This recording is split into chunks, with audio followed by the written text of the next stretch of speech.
Kurang lengkap rasanya, amun berlebaran tanpa menu ketupat. Oleh karena itu, sebagian warga mulai mencari rezeki musiman dengan membuat bungkus ketupat berbahan godong nipah.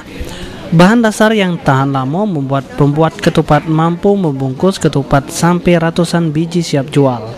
Ibu-ibu rumah tangga di kawasan Gandus, contohnya menjelang Lebaran Idul Adha, mulai membuat ketupat berbahan godong nipah di awal bulan Oktober.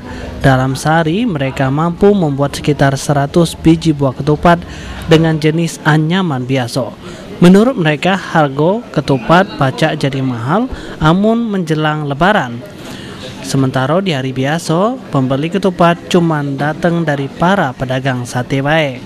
Siapa yuk namanya yuk? Sumiati. Yuk Sumiati ya sini. Yuk. Ini sejak kapan sudah ngawe ke ketupat ini yuk?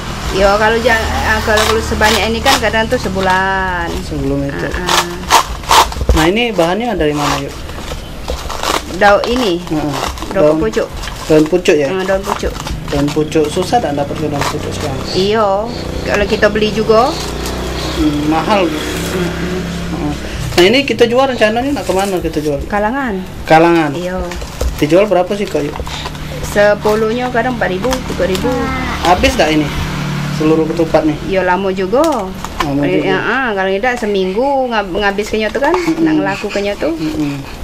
Ini rencananya kapan kita mulai jual? Kamis. Hari Kamis ya? Jumat. Sulaiman, TAL TV.